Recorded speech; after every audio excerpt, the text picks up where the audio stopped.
Students. तो मेरा नाम है अमन शर्मा। आज हम क्लास 10th का पहला चैप्टर देखेंगे जो है हमारा रियल नंबर। तो यहाँ पर हमने कुछ टॉपिक्स लिख रखे हैं। जैसे पहला टॉपिक जो है हमारा जो हम देखेंगे वो है रेशनल नंबर क्या होते हैं। दूसरा टॉपिक है हमारा इरेशनल नंबर क्या होते हैं। उसके बाद हम देखेंगे नेचुरल और होल नंबर्स हमारे क्या होते हैं। और फिर देखेंगे हम इंटीजर्स क्या होते हैं। उसके बाद हम देखेंगे इवन और ऑड नंबर क्या होते हैं। और फिर उसी के साथ साथ प्राइम नंबर क्या होते हैं। जो हमारे चैप्टर की शुरुआत है वो है हमारी यहाँ से यूक्लिड डिवीजन लेमा से। यूक्लिड डिवीजन लेमा क्या होता है ये हम देखेंगे। और उसके बाद एक टॉपिक और हम कवर करेंगे जो है HCF and LCM by prime factorisation method. तो अगर हम बात करें हमारे चैप्टर के नाम की, तो चैप्टर का नाम है हमारा रियल नंबर। तो रियल नंबर क्या होता है, सबसे पहले तो हम ये जानते हैं कि रियल नंबर क्या होता है। तो अगर मैं रियल नंबर के बारे में कहूँ तो रियल नंबर को हम कुछ ऐसे समझ सकते हैं कि हमारे पास दो बकेट्स हैं। एक है हमारे पास बकेट ए और दूसरी है हमारे पास बकेट बी। अगर मैं बकेट ए के अंदर रेशनल नंबर लिख दूं, अगर मैं बकेट ए के अंदर रेशनल नंबर लिख देता हूं और बकेट बी के अंदर इरेशनल नंबर डाल देता हूं, और इन दोनों के जो कॉम्बिनेशन होंगे वो हमारे रियल नंबर कहलाते हैं। इन दोनों के कॉम्बिनेशन जो होंगे वो क्या कहलाएंगे, रियल नंबर कहलाएंगे। तो इसी को देखते हुए हम जो है रियल नंबर की डेफिनेशन भी लिख सकते हैं। तो क्या होगी रियल नंबर की definition, the combination of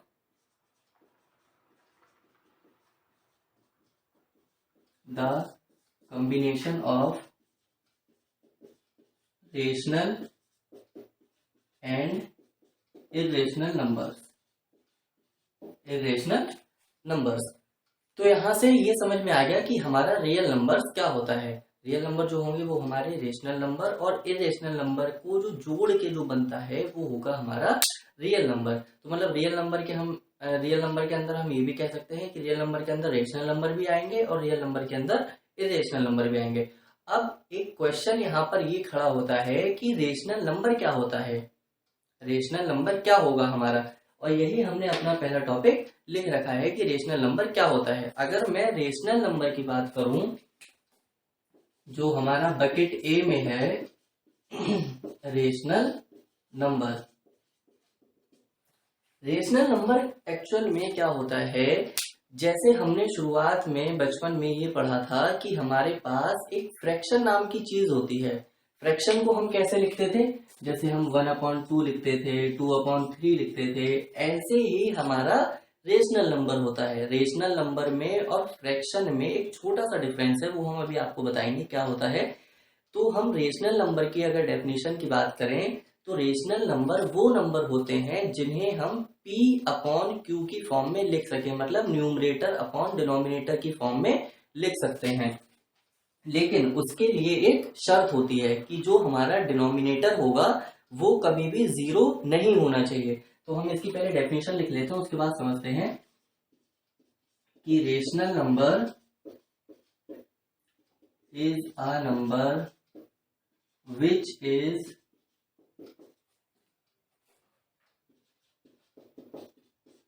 written in the form of P/Q where Q is not equal to 0।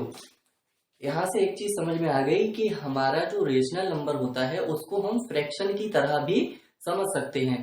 बस उसमें अंतर क्या होता था कि फ्रैक्शन के अंदर हमको ये डिफाइन नहीं था कि हमारा डिनोमिनेटर 0 नहीं हो सकता है या हो सकता है।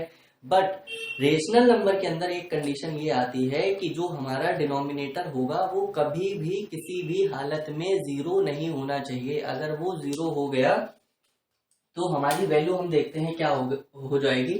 अगर मैं एक एग्जांपल लेता हूं कि हमने 2/0 लिख दिया, ठीक है। तो 2/0 को अगर मैं सॉल्व करूं तो इसका आंसर मेरे पास क्या आता है, नॉट डिफाइंड। तो जब नॉट डिफाइंड आएगा तो हमारा रेशनल नंबर होगा ही नहीं। तो इसको मैं स्टार मार्क कर देता हूं, ठीक है। ऐसे ही हम जो है इरेशनल नंबर को डिफाइन कर सकते हैं। जैसे रेशनल नंबर में क्या था कि जिन नंबरों को हम P/Q की फॉर्म में लिख सकते हैं वो हमारे रेशनल नंबर हो जाएंगे। लेकिन जिन नंबरों को नहीं लिख सकते हैं वो क्या हो जाएंगे हमारे, वो हो जाएंगे हमारे इरेशनल नंबर। तो ऐसे ही हम इरेशनल नंबर की डेफिनेशन यहाँ पर लिख लेते हैं। इरेशनल नंबर, इरेशनल नंबर हमारे क्या होंगे? Irrational numbers is a number which is, यहां पर देखना नॉट लिखूंगा मैं, which is not written in the form of p upon q, which is not written in the form of p upon q। ठीक है, यहां पर ऐसी कोई भी कंडीशन नहीं है कि आपका जो रेशनल नंबर है वो जो है, हम कैसे लिखते थे, 1/2 है, 2/3 है, लेकिन इरेशनल नंबर जो होंगे वो p अपॉन क्यू की फॉर्म में नहीं लिखे जा सकते। मतलब उन्हें हम न्यूमरेटर और डिनोमिनेटर की फॉर्म में नहीं लिख सकते हैं। न्यूमरेटर और डिनोमिनेटर की फॉर्म में हम सिर्फ और सिर्फ रेशनल नंबर्स को लिख सकते हैं। इरेशनल नंबर्स के अगर हम एग्जाम्पल की बात करें तो इरेशनल नंबर के अंदर आपके जितने भी अंडर रूट के अंदर कोई भी नंबर होगा, अंडर रूट, इसको हम अंडर रूट कहते हैं, अंडर रूट के अंदर जितने भी नंबर होंगे, बस शर्त ये है कि वो परफेक्ट स्क्वायर नहीं होने चाहिए। ठीक है, जैसे मैं एग्जांपल के तौर पे अंडर रूट 3 ले लेता हूँ, अंडर रूट 2 ले लेता हूँ, अंडर रूट 5 ले लेता हूँ। ठीक है, अगर कोई मुझसे ये कहे कि सर कि अंडर रूट 4 जो है, अंडर रूट 4 को हम जो है इसके अंदर लिख सकते हैं इरेशनल नंबर के एग्जाम्पल में या नहीं लिख सकते हैं, तो एक बात ये समझने की कोशिश करो कि अगर मैं अंडर रूट 4 को इरेशनल नंबर के अंदर लिखूंगा तो 4 जो होता है वो परफेक्ट स्क्वायर होता है। 4 परफेक्ट स्क्वायर किसका होता है? 2 का। तो यहां से मुझे वैल्यू क्या मिल जाएगी? 2। तो ये मेरे पास एक नंबर आ गया, इसको मैं अपॉन 1 करके p अपॉन क्यू की फॉर्म में लिख सकता हूं। तो ये हमारा क्या बन जाएगा? रेशनल नंबर बन जाएगा। तो इसीलिए हम अंडर रूट के अंदर कोई भी परफेक्ट स्क्वायर नहीं लेते हैं। ठीक है, ये स्टार मार्क हो गया, यहाँ पर ये एक एक्सेप्शन है। और इसके अंदर कोई भी डेसिमल एक्सपेंशन जो होता है वो अभी हम नेक्स्ट टॉपिक में बात करेंगे। जैसे 2 2 2 ये आगे डॉट डॉट लगा दिए और आपके 2.12 112 1112 ये जो है हमारे ये सब एग्जाम्पल्स हैं। ठीक है, इरेशनल नंबर के। तो इरेशनल नंबर भी हमने समझ लिया कि इरेशनल नंबर क्या होते हैं, जो हमारे p अपॉन क्यू की फॉर्म में नहीं लिखे जा सकते हैं, वो हमारे इरेशनल नंबर्स हो जाएंगे। ठीक है, तो अब अगर हम नेक्स्ट टॉपिक की तरफ अगर हम बढ़ते हैं तो नेक्स्ट है हमारा नेचुरल और होल नंबर्स क्या होते हैं। ठीक है, एक्चुअल में नेचुरल या होल नंबर कुछ नहीं होता है, नेचुरल या होल नंबर कुछ नहीं होता है। एक्चुअली सवाल ये होना चाहिए कि नेचुरल नंबर और होल नंबर्स जो होते हैं हमारे वो कहाँ से शुरू होते हैं। बहुत सारे लोग ये कहते हैं कि नेचुरल नंबर हमारे ये होते हैं, नेचुरल नंबर वो होते हैं। तो असल में सवाल क्या होना चाहिए कि नेचुरल नंबर जो होते हैं हमारे वो कहाँ से शुरू होते हैं, या फिर होल नंबर जो होते हैं वो हमारे कहाँ से शुरू होते हैं। तो अगर हम बात करें हमारे जो नेचुरल नंबर्स हैं, यहाँ पर देखते हैं नेचुरल नंबर्स जो होंगे हमारे, नेचुरल नंबर्स जो होंगे हमारे और होल नंबर्स। नेचुरल नंबर और होल नंबर को आप ये समझ लीजिए ये दोनों भाई भाई हैं, बस एक छोटा सा डिफरेंस है इसके अंदर। वो छोटा सा डिफरेंस क्या है कि नेचुरल नंबर जो होते हैं वो 1 से शुरू होंगे और जो होल नंबर होते हैं वो हमारे 0 से शुरू होते हैं। तो अगर हम बात करें कि 1 से आगे आप जितने भी नंबर ले लो, 1 के आगे आप कितने भी नंबर लिख लो, 1 2 3 4 5 6 7 8 9 10 मतलब इनफाइनाइट तक आप ले जाओ, वो सारे के सारे नंबर आपके कौन से होंगे? नेचुरल नंबर्स होंगे। और अगर हम होल नंबर की बात करें तो होल नंबर हमारे कहाँ से शुरू होते हैं? 0 से। तो होल नंबर की अगर हम बात करें तो 0 से स्टार्ट करो, 0 1 2 3 4 5 6 मतलब आप इनफाइनाइट तक लेके जा सकते हैं। तो नेचुरल नंबर भी वही है और होल नंबर भी वही है, सिर्फ और सिर्फ फर्क क्या है?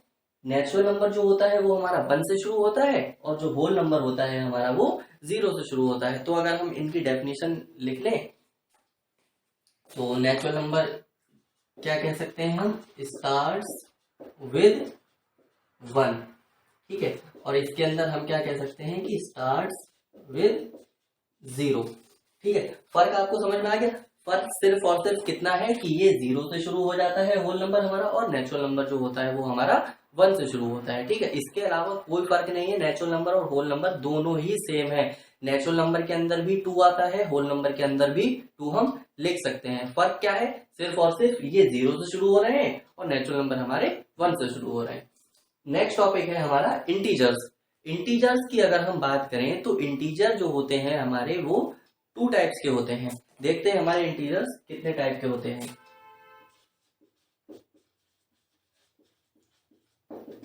इंटीजर्स होते हैं हमारे 2 टाइप्स के। ठीक है, 2 टाइप्स के कैसे होते हैं? पहला होता है हमारा पॉजिटिव इंटीजर, पॉजिटिव, और एक होता है हमारा नेगेटिव इंटीजर। ठीक है, ये सारी चीजें आपको इसलिए बताई जा रही हैं क्योंकि जो रियल नंबर जो चैप्टर है उसके अंदर आपको देखो प्राइम नंबर भी देखने को मिलेंगे, इवन नंबर भी देखने को मिलेगा, ऑड नंबर भी मतलब देखने को मिलेगा। तो अगर कंसेप्ट जो है क्लियर होगा, या फिर कहते हैं कि घर की जो बुनियाद होती है उसको ही हमें मजबूत करना पड़ता है ताकि उसके ऊपर हम जो है मल्टी स्टोरी बिल्डिंग बना सकते हैं। तो इसीलिए हम कोशिश ये कर रहे हैं कि आपका जो है अगर बेस मजबूत हो जाएगा तो उसके बाद जो है हम आगे जितनी भी कठिनाइयां आएंगी वो हम आसानी से सॉल्व कर सकते हैं। ठीक है, तो इसीलिए हम ये सारी छोटी छोटी सी डेफिनेशन या छोटे छोटे टॉपिक जो है हम कवर कर रहे हैं। ठीक है, अगर इंटीजर्स की बात करते हैं तो इंटीजर हमने बता दी कितने टाइप के होते हैं, 2 टाइप के होते हैं। पहला हो गया हमारा पॉजिटिव इंटीजर, दूसरा हो गया हमारा नेगेटिव इंटीजर। अगर इसको मैं रियल लाइफ से रिलेट करूं पॉजिटिव और नेगेटिव इंटीजर को, तो पॉजिटिव इंटीजर ये समझ लो कि जैसे हम बैंक जाते हैं, बैंक जो है अगर हमने बैंक में अप्लाई करा कि हमको जो है लोन चाहिए, कितने भी मतलब अमाउंट कितना भी हो सकता है, तो हमको जो है लोन चाहिए। बैंक ने हमको लोन दिया, ठीक है, समझने की कोशिश करना, बैंक ने हमको लोन दिया तो बैंक के पास जो है पैसा है तो वो दे रहा है, तो मतलब वो क्या हो गया, पॉजिटिव वैल्यू हो गई। उसके पास है ना, तो वो क्या हो जाएगा, प्लस वैल्यू हो जाएगी।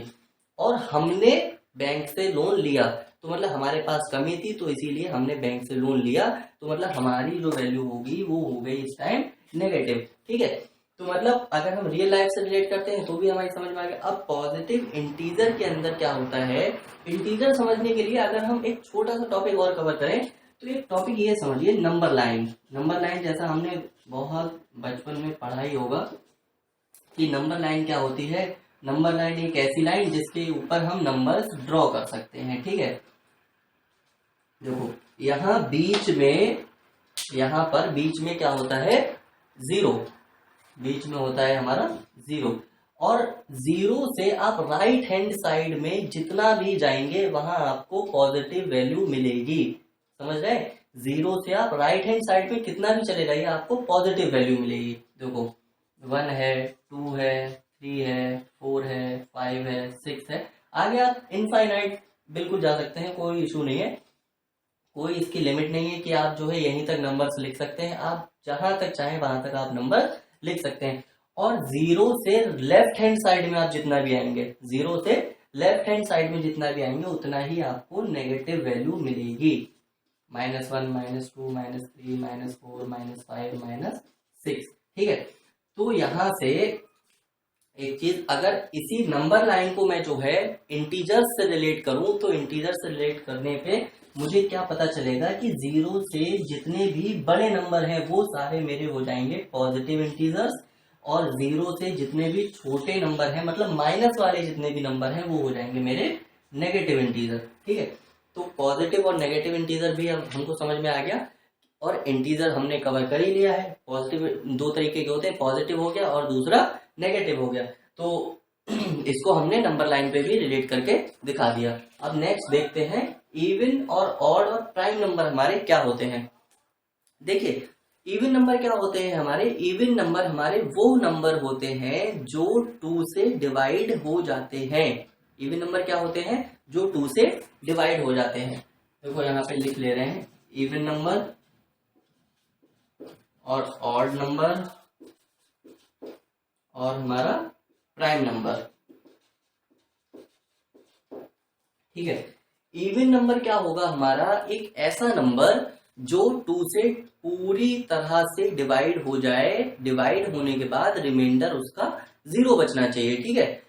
तो जब जीरो बचेगा रिमाइंडर, तो मतलब हमारा क्वेश्चन जो होगा वो पूरा पूरा होगा, रिमाइंडर हमारा कुछ बच नहीं रहा है, तो मतलब वो नंबर हमारे कौन से कहलाएंगे, इवन नंबर। जैसे अगर मैं इसकी डेफिनेशन लिख लेता हूं, अ number which is divided by 2, ठीक है। एग्जाम्पल आप ये समझ लीजिए, जैसे आपके पास कोई नंबर है 4, ठीक। एग्जाम्पल के तौर पे एक नंबर हमने समझा 4 को अगर मैं 2 से डिवाइड करूं तो क्वेश्चन गया 2 और रिमाइंडर बचा हमारा 0। यहाँ पर रिमाइंडर 0 बचा, तो मतलब ये जो 4 है ये हमारा कौन सा नंबर हो जाएगा, इवन नंबर हो जाएगा, ठीक। और ऐसे ही अगर हम ऑड नंबर की बात करते हैं तो हमारा ऑड नंबर क्या होगा, ऑड नंबर वो होगा जो 2 से डिवाइड नहीं होता है। ऑड नंबर हमारे क्या होंगे कि वो नंबर जो हमारे 2 से डिवाइड नहीं होते हैं वो हमारे ऑड नंबर हो जाएंगे, ठीक है। तो इसकी भी डेफिनेशन लिख लेते हैं, अ number which is not divided by 2, not divided by 2। समझ रहे हैं कि जो नंबर हमारा 2 से डिवाइड नहीं होगा वो हमारा नंबर कौन सा होगा, इवन नंबर होगा कि ऑड नंबर होगा, ऑड नंबर होगा, ठीक है। जैसे एग्जाम्पल के तौर पे हमने नंबर समझा 5 को आप 2 से जो है डिवाइड करके देखो, तो यहाँ पर 2 क्वोशेंट गया और रिमाइंडर कितना बचा, 1। तो यहाँ पर जब रिमाइंडर आपका 1 बचा तो ये नंबर 5 जो है हमारा इवन नंबर हो जाएगा कि ऑड नंबर हो जाएगा, ये हो जाएगा हमारा ऑड नंबर, ये नंबर जो हो जाएगा हमारा ऑड नंबर हो जाएगा, ठीक है। अब ऐसे ही अगर हम प्राइम नंबर की बात करते हैं कि हमारे जो है प्राइम नंबर क्या होते हैं, तो प्राइम नंबर क्या होते हैं, प्राइम नंबर वो नंबर होते हैं जो सिर्फ और सिर्फ खुद से और 1 से डिवाइड होते हैं। प्राइम नंबर कौन से होते हैं, जो खुद से और सिर्फ 1 से और खुद से डिवाइड होते हैं, वो नंबर हमारे प्राइम नंबर हो जाएंगे, ठीक है। जैसे इसकी भी डेफिनेशन लिख लेते हैं हम कि a number which is divided by 1 and itself only, ठीक है। एग्जाम्पल के तौर पे हम क्या समझ सकते हैं, एग्जाम्पल के तौर पे हमारा एक नंबर हमने ले लिया 5, एग्जाम्पल 7, एग्जाम्पल 11, यहाँ पर 2, 3, तो ये सब जो होंगे एग्जाम्पल हैं हमारे किसके, प्राइम नंबर के, ठीक। प्राइम नंबर हमारे कौन से नंबर होते हैं, प्राइम नंबर हमारे वो नंबर होते हैं जो सिर्फ और सिर्फ 1 से डिवाइड होते हैं और खुद से डिवाइड होते हैं, उसके अलावा किसी और नंबर से डिवाइड नहीं होते हैं। यहाँ पर हमने 2 भी लिख लिया, 3 भी लिख लिया, 4 नहीं लिखा हमने। 4 क्यों नहीं लिखा, 4 हमने इसलिए नहीं लिखा, देखो 4 जो है हमारा 1 से डिवाइड सारे ही नंबर होते हैं, तो मतलब 1 से तो डिवाइड होना ही होना है, खुद से भी डिवाइड होगा ही होगा, ठीक। ये दो तो बिल्कुल कंडीशन सेटिस्फाई होनी ही चाहिए। अब जो 4 है हमारा, ये तो हमारा 2 से भी डिवाइड हो रहा है ना, तो जब 2 से डिवाइड हो रहा है तो मतलब ये हमारी प्राइम नंबर्स की लिस्ट में नहीं आएगा, समझ रहे हैं। अब ये तो हो गया हमारा, यहाँ तक हमारा जो भी बेसिक है ये हो गया हमारा समाप्त। अब अगर हम जो मेन चैप्टर है, चैप्टर के मेन टॉपिक की तरफ अगर हम चलें तो है हमारा यूक्लिड डिवीजन लेमा, ठीक है। तो हम देखते हैं यूक्लिड डिवीजन लेमा हमारा क्या होता है। यूक्लिड डिवीजन लेमा, ठीक। यूक्लिड डिवीजन लेमा को समझने के लिए हम उससे पहले एक चीज ये समझते हैं कि हमने जो है डिवाइड बचपन से आज तक हम करते ही आ रहे हैं। डिवाइड जो होता है नॉर्मल डिवाइड जैसे हम करते आ रहे हैं, जैसे हम ये लिखते थे 2 से अगर हम करते हैं 5 को, तो यहाँ पर क्वेश्चन 2 जाता था, 2 2 4 हो गया हमारा और रिमाइंडर हमारा बचा 1, ठीक। तो क्या होता था, हम इसको कहते थे, इसको हम क्या कहते थे, डिवाइजर, ये हो गया हमारा डिविडेंड, ये हो गया हमारा क्वोशेंट और ये हो गया हमारा रिमाइंडर, ठीक है। बिल्कुल सेम ऐसा ही प्रोसेस जो है हमको यूक्लिड डिवीजन लेमा के अंदर करना है। यूक्लिड डिवीजन लेमा की अगर मैं फॉर्मूले की बात करूं तो यूक्लिड डिवीजन लेमा के फॉर्मूला भी बिल्कुल ऐसा ही होता है, a is equal to B Q plus R. ठीक, और अगर हम डिवाइड के अंदर बात करें, अगर हम डिवाइड के अंदर बात करते थे तो डिवाइड के अंदर क्या फॉर्मूला होता था, dividend is equal to divisor into quotient और प्लस रिमाइंडर, यही तो फॉर्मूला होता था। ठीक है,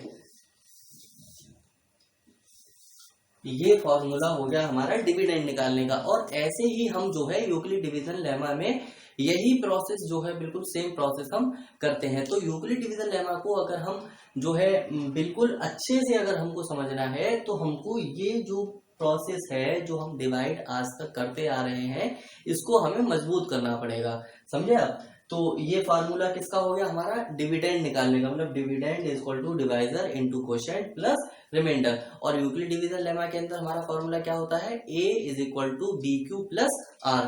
तो हम जो है इसको छोड़ते हैं, हम अपने टॉपिक की तरफ चलते हैं। ठीक है, यहाँ पर a क्या होता है, a को हम कहेंगे जो हमारा 2 नंबर होंगे ना, HCF जो निकलता है वो हमारा मतलब कम से कम 2 नंबर हमारे पास होने चाहिए। और हाँ एक चीज और, यूक्लिड डिवीजन लेमा जो होता है वो हमारा किस लिए यूज होता है, ये होता है हमारा HCF निकालने के काम आता है। किस लिए यूज होता है, HCF। यूक्लिड डिवीजन लेमा से हम HCF निकाल सकते हैं, समझे आप। और अब यहाँ पर हम देखते हैं A क्या होता है, B क्या होता है, Q क्या होता है और R क्या होता है। तो A जो होता है हमारा, जब 2 नंबर होंगे हमारे पास HCF निकालने के लिए तो एक नंबर छोटा होगा और दूसरा नंबर बड़ा होगा। कभी भी 2 सेम नंबर होगा तो HCF निकलवाएगा नहीं ना आपसे। तो A जो होता है हमारा वो हो गया हमारा बिग नंबर, ठीक, और B होता है हमारा स्मॉल नंबर, और Q जो हो गया हमारा वो हो गया कोशेंट, और R हो गया हमारा रिमाइंडर। समझ रहे हैं आप।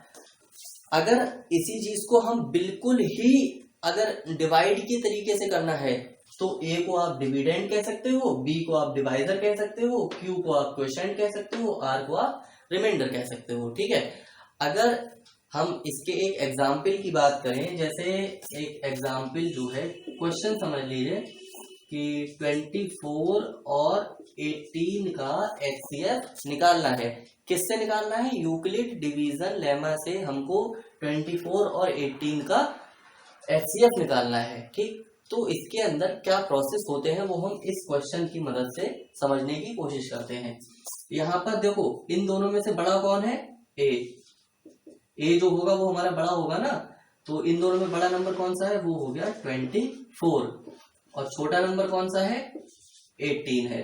तो अगर मैं क्वेश्चन सॉल्व करता हूं तो फार्मूला हमारा क्या होगा, A is equal to B Q plus R. तो A हमारे पास दिया हुआ है, B हमारे पास दिया हुआ है। अब हमको क्या चाहिए, Q की वैल्यू चाहिए। ठीक, तो डिवाइड करना तो आता ही है, तो 18 से 24 को डिवाइड करते हैं। 18 से 24 को डिवाइड करा तो मतलब 18 बन जाए 18, रिमाइंडर कितना बचा, 6। ठीक, ये तो हो गया आपका स्टेप 1। अब इसके अंदर बहुत सारे स्टेप भी हो सकते हैं। हो सकता है आपका क्वेश्चन पहले स्टेप में खत्म हो जाए, हो सकता है आपका क्वेश्चन 5 स्टेप में खत्म हो। ये क्वेश्चन की लेंथ के ऊपर है और इसको आपको बहुत ही धैर्य से करना है। अगर आपने जरा सी भी गलती कर दी तो सारा क्वेश्चन खराब हो जाएगा। अब देखो यहाँ पर पहले स्टेप में हमें पता था कि हमारे पास A दिया हुआ है, B हमको दिया हुआ है। अब अगले स्टेप में जो हमारा A है वो क्या है और अगले स्टेप में जो B बनेगा वो क्या हो जाएगा। तो सबसे बड़ा चैलेंज जो होता है इस टाइप के क्वेश्चनों में वो यही होता है कि दूसरे स्टेप में हमारा A क्या होगा और B क्या हो जाएगा। तो अगले स्टेप में जो A बनता है वो पहले स्टेप का B हो जाता है। देखो मैं एरो लगा दे रहा हूं, एरो से आप समझ लेना कि जो पहले स्टेप का जो B होगा, समझ रहे हो, वो अगले स्टेप में A बन जाएगा।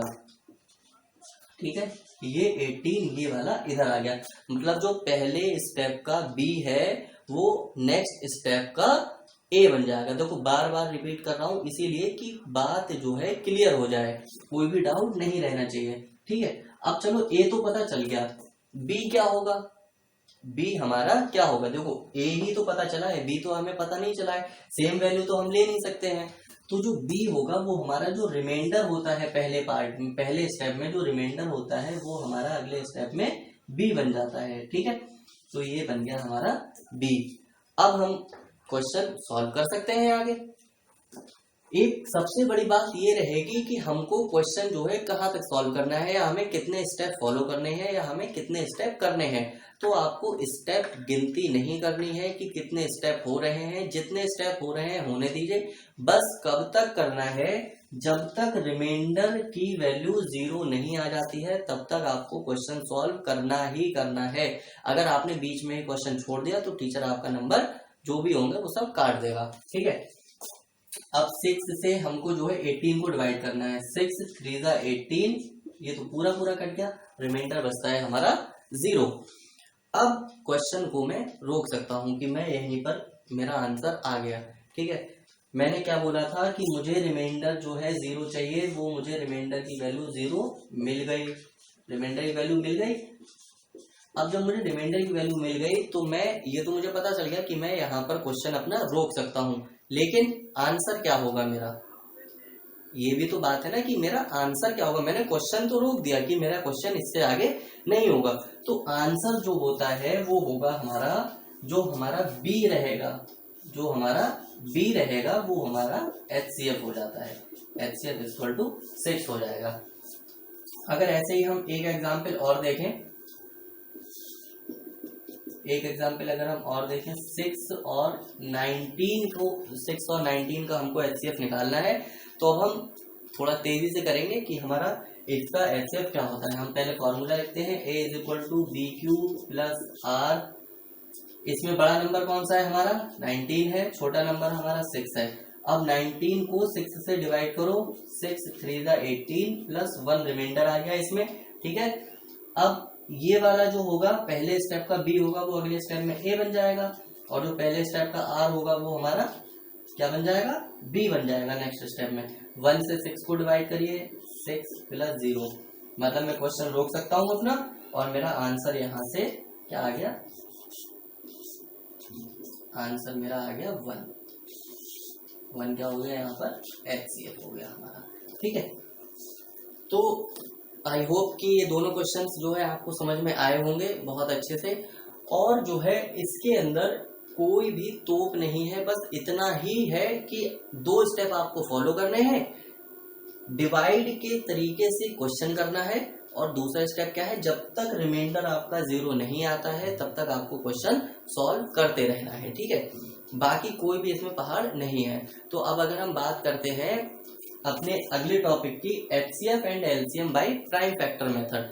प्राइम फैक्टर मेथड के अंदर हमारा क्या होता है, देखो प्राइम नंबर तो हमने समझ लिया कि प्राइम नंबर क्या होते हैं। प्राइम नंबर वो नंबर जो सिर्फ और सिर्फ 1 से और खुद से ही डिवाइड होते हैं वो हमारे प्राइम नंबर कहलाएंगे।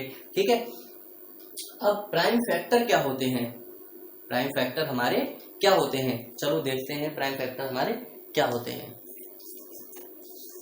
टॉपिक को हम कवर करने से पहले एक चीज हम और बता दे रहे हैं कि इस चैप्टर की जो भी क्वेश्चंस हैं वो हम लिंक जो है डिस्क्रिप्शन में डाल देंगे, आप वहां से इसके सारे आंसर जो हैं, जो भी सॉल्यूशंस हैं, आप वहां से डाउनलोड कर सकते हैं बहुत ही आसानी से। ठीक है, PDF आपको मिल जाएगी उसके अंदर लिंक डिस्क्रिप्शन में। प्राइम फैक्टर क्या होते हैं हमारे, प्राइम फैक्टर की अगर हम बात करें तो प्राइम फैक्टर जो होते हैं, प्राइम फैक्टर के अंदर सिर्फ और सिर्फ प्राइम नंबर्स ही आते हैं हमारे। ठीक है, और प्राइम नंबर हमारे कौन से होंगे वो हम अभी बात कर ही चुके हैं। तो अब देखते हैं, देखो इस वाले प्रोसेस की हमें जरूरत क्यों पड़ी। अगर हम कोई भी काम करते हैं तो सबसे पहले हमें उसकी जरूरत पता होनी चाहिए ना, कि जब हमारे पास HCF हम देखो यहाँ से निकाल ही ले रहे थे, आसानी से निकाल ले रहे थे, तो यहाँ भी हमको HCF ही निकालना है ना, तो हमें इसकी जरूरत क्यों पड़ी। ये वाला जो प्रोसेस है ये यूक्लिड डिवीजन लेमा से काफी आसान पड़ता है।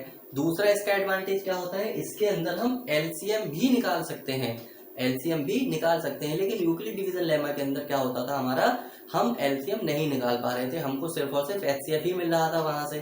ठीक है, अब कहो कि ठीक है चलो हम जो है इससे हमें आसान पड़ रहा है तो हम इससे निकालेंगे कैसे, वो हम अब देखते हैं कि हम इससे निकालते कैसे हैं। सबसे पहले हमें इसके अंदर फैक्टर करने पड़ते हैं, और फैक्टर कैसे, प्राइम फैक्टर करने पड़ते हैं, समझ रहे हैं। फैक्टर भी दो तरीके के होते हैं, एक तो नॉर्मल फैक्टर होता है कि हम मतलब फैक्टर कर दे रहे हैं, कोई दिक्कत नहीं है। अब एक चीज होती है कि प्राइम फैक्टर। प्राइम फैक्टर के अंदर क्या होता है, आपके जो है हाथ पैर बांध दिए जाते हैं, मतलब आपको बॉन्ड कर दिया जाता है कि आपको सिर्फ और सिर्फ प्राइम नंबर ही चाहिए। प्राइम फैक्टर के अंदर सिर्फ और सिर्फ प्राइम नंबर ही चाहिए होंगे।